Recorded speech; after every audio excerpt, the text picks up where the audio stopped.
سرزمین ممبئی میں یہ فتنہ اور ممبئی سے باہر چلے جاؤ مہاراشٹر میں اس سے بڑا جو گڑھ ہے یہ اورنگ آباد، وہاں پر یہ مرکز یہ فتنہ بنا چکا ہے اور وہاں سے ایسی تبلیغ ہو رہی ہے اس کی کہ بچے بچے اور بوڑھے بوڑھے اس فتنے کے شکار ہو رہے ہیں، آسانی کے ساتھ اپنے اس ایمان کو اپنے اس دین کو بیچنے پر مجبور ہو جاتے ہیں۔ اس میں کمی ہمارے بھی ہے، ہاسپٹلوں میں لوگ تڑپ رہے ہوتے ہیں، ایمان کا نام لیوا ہاسپٹلوں میں تڑپ رہا ہوتا ہے، انہیں مدد کی ضرورت پڑتی ہے، ان کے پاس مدد کرنے کو کون آئے گا؟ وہ درخواست اور التجا کرتے ہیں کوئی آئے تو ہماری مدد کرے، وہ تڑپ رہے ہوتے ہیں، کوئی زید نہیں جاتا ہے، کوئی بکر نہیں جاتا ہے، پیسے خرچ کرنے والے نہیں جاتے ہیں، پیسے خرچ کرتے ہیں وہ شادی پر خرچ کرتے ہیں، پیسے خرچ کرتے ہیں وہ ناجائز راستوں میں برتھ ڈے پر خرچ کرتے ہیں، مختلف جو ڈے منائے جاتے ہیں، mother day, father day, teacher day, یہ کون سے ڈیز ہے؟ ہمارے نبی نے یہی پیغام دیا ہے، ان ناجائز راستوں میں ہم پیسے خرچ کرتے ہیں، لیکن جو ہمارا دین ہے، دین کے تحفظ کے لیے پیسے خرچ کرنے کو ہمیں شرم محسوس ہوتی ہے۔ مکاتب میں ہم نے کتنے پیسے خرچ کیے؟ 200 روپے، 300 روپے، وہ بھی وقت پر ہماری جیب سے ان مولانا کو دینے کے نہیں ہوتے ہیں۔ جن پیسوں سے ہمارے بچوں کا مستقبل خوبصورت ہوگا، جن پیسوں کی بنیاد پر ہمارا بچہ جنتی ہو جائے گا، ان راستوں میں ہم نے پیسے خرچ کرنے کو بند کر دیا۔ بناؤ اپنے بچوں کو ڈاکٹر، بناؤ اپنے بچوں کو پروفیسر، بناؤ اپنے بچوں کو انجینئر، نہیں بنا کرتا ہے۔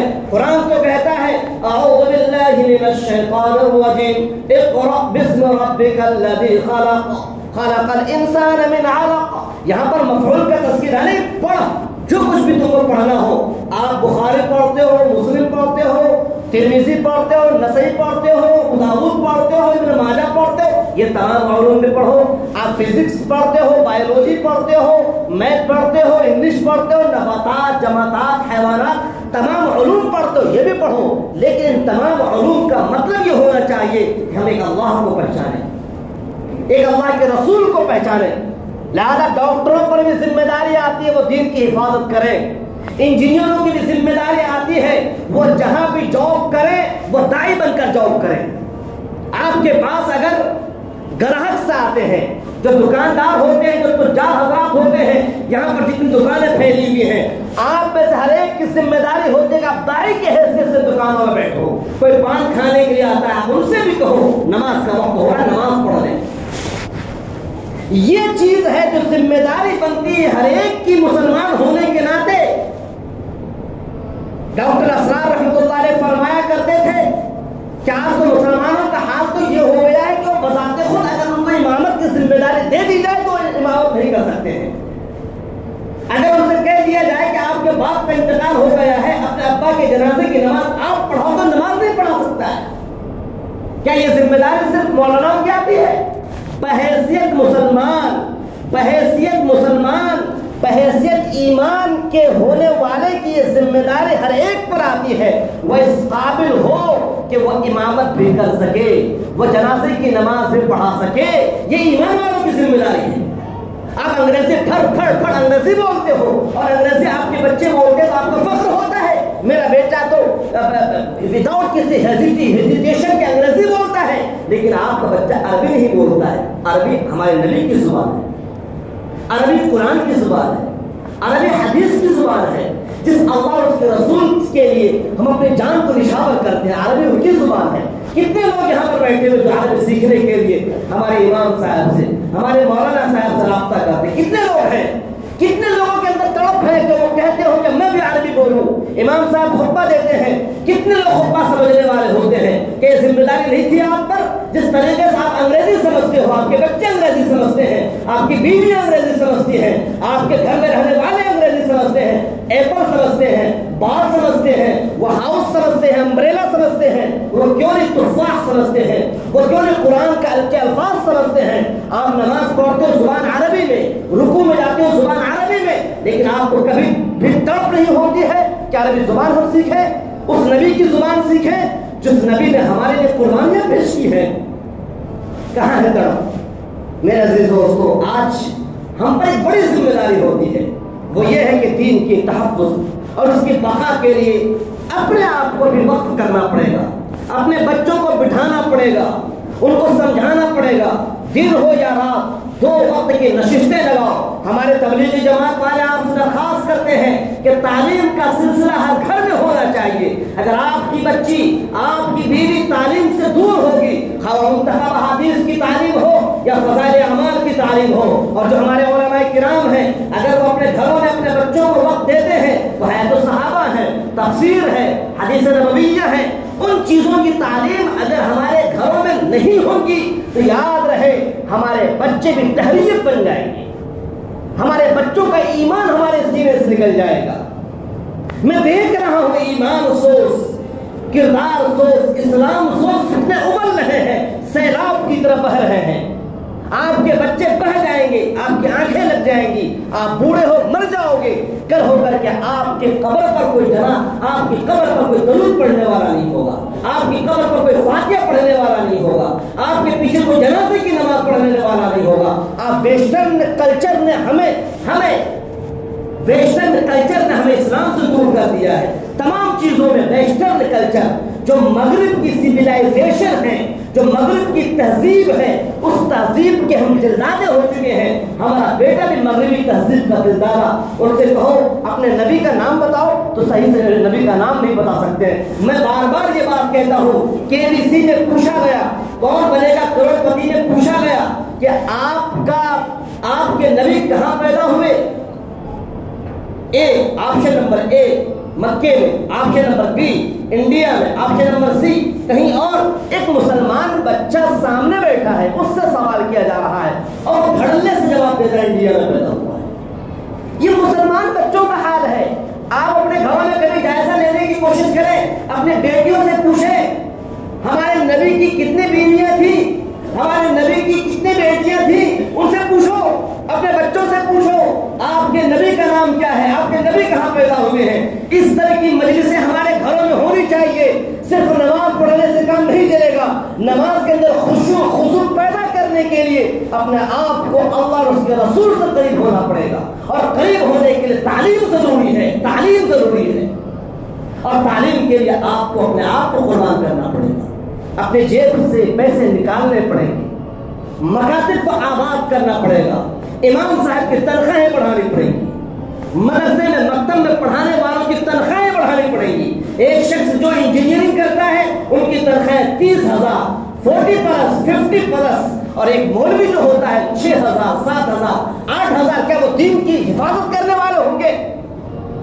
جو مولوی آپ کے بچوں کے مستقبل کو سنوار رہا ہے، ان مولویوں کی تنخواہیں 8,000۔ اے لوگوں، کیا جواب دو کہ قیامت کے روز ہمارے نبی جس دین کو لے کر آئے تھے اس دین کی حفاظت کرنے والے ہمارے علماء کرام کی یہ تنخواہیں ہوتی ہے کہ امت مذاق اڑا رہی ہوتی ہے کہ ان مولویوں کی کیا حیثیت ہے، ان مولویوں کی حیثیت ہم نے نیچے کر دی ہے۔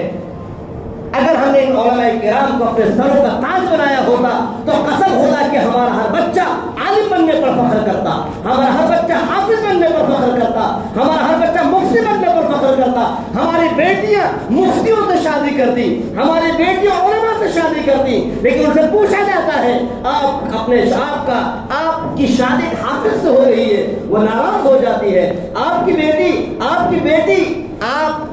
اپنی بیٹی سے پوچھو، آپ کی بیٹی کیا مفتی سے شادی کرنا پسند کرتی ہے؟ نہیں کرتی ہے۔ یہ خال ایسی بچیاں ہوتی ہیں جو اس کی نتیجہ ہوتی ہے۔ آخر سے کیوں؟ یہ شکایت میں غیروں کے سامنے نہیں کر رہا، یہ شکایت میں اپنوں کے سامنے کر رہا ہوں۔ آپ کو سوچنا پڑے گا کیا حقیقی دیندار ہم ہیں؟ میرے عزیز دوستو، اس کے لیے آپ کو فکر کرنی پڑے گی۔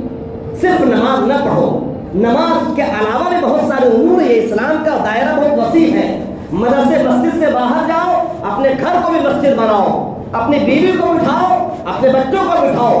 اگر آپ کا بیٹا دین پر نہیں چلتا ہے اپنے بیٹوں سے ناراض ہو جاؤ، آپ کی بیوی دین پر نہیں چلتے اپنے بیوی سے ناراض ہو جاؤ، اللہ خوش ہو جائے گا۔ قسم خدا اللہ خوش ہوگا اس عمل سے کہ یہ آدمی اپنی بیوی سے اس لیے ناراض ہے کیونکہ وہ دین پر عمل نہیں کرتی ہے، یہ اپنے بیٹے سے اس لیے ناراض ہے کیونکہ دین پر عمل نہیں کرتا ہے۔ اللہ کی قسم اللہ خوش ہوگا۔ من احب للہ وابغض للہ واعطى للہ ومنع للہ فقد استكمل الایمان۔ جس نے محبت کی اللہ کے لیے کی. جس نے بغض کیا اللہ کے لیے بغض کیا. بغض کرنے کا مطلب یہی ہوتا ہے آپ کا بیٹا نماز نہیں پڑھتا آپ ناراض ہو جاؤ, آپ کا بیٹا جھوٹ بولتا آپ ناراض ہو جاؤ, آپ کا بیٹا آپ کے نبی کو گالی دیتا آپ ناراض ہو جاؤ. بلکہ حضرت بلال جو کہ حضرت عبداللہ ابن عمر رضی اللہ تعالیٰ عنہ کے ایک صاحبزادے تھے, انہوں نے اپنے والد محترم کے سامنے ایسی بات کہہ دی جس بات سے ہمارے نبی صلی اللہ علیہ وسلم کی شان گستاخی ہو رہی تھی. انہوں نے کہا کہ آج کے بعد سے میں تم سے بات نہیں کروں گا. ان کا انتقال ہو گیا, باپ نے اپنے بیٹے سے بات بند کر دی. ایسے ہوا کرتے تھے وہ لوگ, اپنے نبی کے لیے تیار رہا کرتے تھے, ہر وقت اپنے بچوں کو تیار رکھا کرتے تھے. اور آج ہم کتنے تیار ہیں میرے عزیز دوستو. یہ صرف جمعے کا مذاکرہ نہیں ہوتا ہے, یہ ایمان جو ہوتا ہے نا ہر وقت مذاکرے کرنے کی چیز ہے. اگر ہم ایمان کا مذاکرہ نہیں کریں گے اور دین کے تحفظ کے لیے اگر ہم تیار نہیں ہوں گے تو یاد رہے ایسا نہ ہو کہ ہمارا بیٹا اس دنیا سے جائے وہ کافر ہو کر دنیا سے جائے, ہمارا بیٹا اس دنیا سے جائے وہ مشرک ہو کر دنیا سے جائے, ہماری بیوی اس دنیا سے جائے جس بیوی نے ہماری دن رات محنت کی ہے, جس بیوی نے ہمیں کھانا پکا پکا کر کھلایا ہے, لیکن خدا نہ خواستہ قیامت کے روز یہ بیوی ہمارے دامن کو نہ تھام لے, یہ بچے ہمارے دامن کو نہ تھام لیں اور کہیں گے پروردگار آپ ان کو ہمارے باپ کو جنت پہنچا رہے ہیں. اس باپ نے تو کبھی بھی ہمارے دین کی حفاظت کے لیے اپنے مدرسے میں بیٹھ کر یا اپنے گھر میں بیٹھ کر کبھی بھی دین کا مذاکرہ نہیں کیا تھا. اور قرآن ایک طرف کہتا ہے اعوذ باللہ من الشیطان الرجیم بسم اللہ الرحمن الرحیم یا ایھا الذین آمنوا قوا انفسکم واہلکم نارا. یہ قرآن کا آرڈر ہے, یہ قرآن کا حکم ہے. بڑا چھوٹے کو حکم دیتا ہے, چھوٹا ناراض, چھوٹے نے اگر اس حکم پر عمل نہیں کیا تو بڑا ناراض ہو جاتا ہے. آپ اپنے بچوں کو پانی لانے کا حکم دو, پانی نہ لا کر دے آپ ناراض ہو جاتے ہو. اللہ کا حکم ہے اے ایمان والو, اے زید, اے بکر, اے حامدہ, اے خالدہ, ہر ایک کی ذمہ داری ہے کہ اپنے آپ کو جہنم کی آگ سے بچاؤ تو اپنی اولاد کو بھی بچاؤ. اپنے اولاد کو بچانے کا مطلب یہ ہوتا ہے کہ ان کے سینوں میں اللہ اور اس کے رسول کی محبت کو گھسا دو, قرآن کی محبت گھسا دو. ایسی محبت بیٹھ جانی چاہیے کہ دنیا کی کوئی طاقت چاہ لے, ان کو بنگلہ دے دے, ان کو گاڑیاں دے دے اور کہے کہ اپنا ایمان مجھے دے دو, میں تمہیں بنگلہ دیتا ہوں, میں تمہیں گھر دیتا ہوں, تو وہ صاف انکار کر دے اور کہہ دے میرے گھروں میں آگ لگا دو, مجھے آگ لگا دو, لیکن میں اللہ اور اس کے رسول سے کبھی دستبردار نہیں ہو سکتا, میں اللہ اور اس کے رسول کو کبھی چھوڑ نہیں سکتا. ایسا ایمان جب تک ہمارے سینے میں نہیں داخل ہوگا ہو سکتا ہو کہ ہم جنت میں داخل نہ ہو پائیں. یہ آخری میرا پیغام ہے. لہذا آج ضرورت اس بات کی ہے میرے عزیز دوستو کہ ہم اپنے ایمان کی حفاظت کریں, کیونکہ ایمان سے بڑی کوئی دولت نہیں. یہ بات تو آپ کے ذہن میں بیٹھ جانی چاہیے, ایمان سے بڑی کوئی دولت نہیں. اعوذ باللہ من الشیطان الرجیم اليوم اکملت لکم دینکم واتممت علیکم نعمتی ورضیت لکم الاسلام دینا. قرآن نے جس چیز کو نعمت بتایا ہے نا وہ پیسہ نہیں ہے, وہ دولت نہیں ہے, وہ آپ کا گھر نہیں, آپ کا بنگلہ نہیں, آپ کی زمین جائیداد نہیں, آپ کا کارخانہ نہیں. جس چیز کو قرآن نے نعمت تصور کیا ہے, جس چیز کو قرآن نے نعمت بتایا ہے وہ صرف اور صرف اسلام ہے, وہ صرف اور صرف دین ہے, وہ صرف اور صرف اللہ کے لائے ہوئے پیغامات ہیں. یہی سب سے بڑی دولت ہے. اسی دولت کی حفاظت کرنے کے لیے آپ کو اس دنیا میں بھیجا گیا, اس دولت کی تشہیر کرنے کے لیے, اس دولت کو دوسروں تک پہنچانے کے لیے. کتنے لوگ یہاں پر بیٹھے ہوئے ہیں جو کسی غیر مسلم سے صرف اس لیے ملاقات کی ہے تاکہ دین کا پیغام دے. کتنے لوگوں نے کیا؟ کیا یہ ذمہ داری آپ کی نہیں ہے؟ لہذا میرے عزیز دوستو موضوعات بہت طویل ہیں, لیکن شرط یہ ہے سب سے پہلے اپنے ایمان کی حفاظت کریں اور اس ایمان کو لے کر کھڑے ہو جائیں, ان لوگوں کے پاس جائیں جو دین سے دور ہیں, خواہ وہ اللہ کو مانے نہ مانے, اللہ کے نبی کو مانے نہ مانے. آپ کو ان کے پاس جانا ضروری ہے. اگر نہیں جائیں گے تو قیامت کے روز یہ غیر مسلم بھی آپ کے دامن کو تھامیں گے اور کہیں گے یہ ہمارے پاس کبھی نہیں آئے تھے. اور جانے کے لیے آپ کو حکمت کا سہارا لینا پڑ سکتا ہے. حکمت کا مطلب چائے, حکمت کا مطلب بسکٹ, حکمت کا مطلب نمکین, حکمت کا مطلب پان. آپ غیر مسلم کو اس لیے دعوت دو تاکہ وہ آپ سے قریب ہو جائے. آپ غیر مسلم کو صرف اس لیے پانی کھلاؤ تاکہ آپ کو دوست بن جائے. جب آپ کے اخلاق اور آپ کے بیوٹیفل کیریکٹر سے جب وہ متاثر ہو جائے گا تو کل ہو کر کے آپ کی دعوت ان کے راہوں میں آسان ہو جائے گی اور آپ کے اخلاق سے متاثر ہو کر وہ آپ کے دوست بن جائیں گے اور اللہ تبارک و تعالیٰ کو ماننے والے ہو جائیں گے. اللہ تبارک و تعالیٰ عمل کرنے کی توفیق عطا فرمائے. وآخر دعوانا الحمدللہ.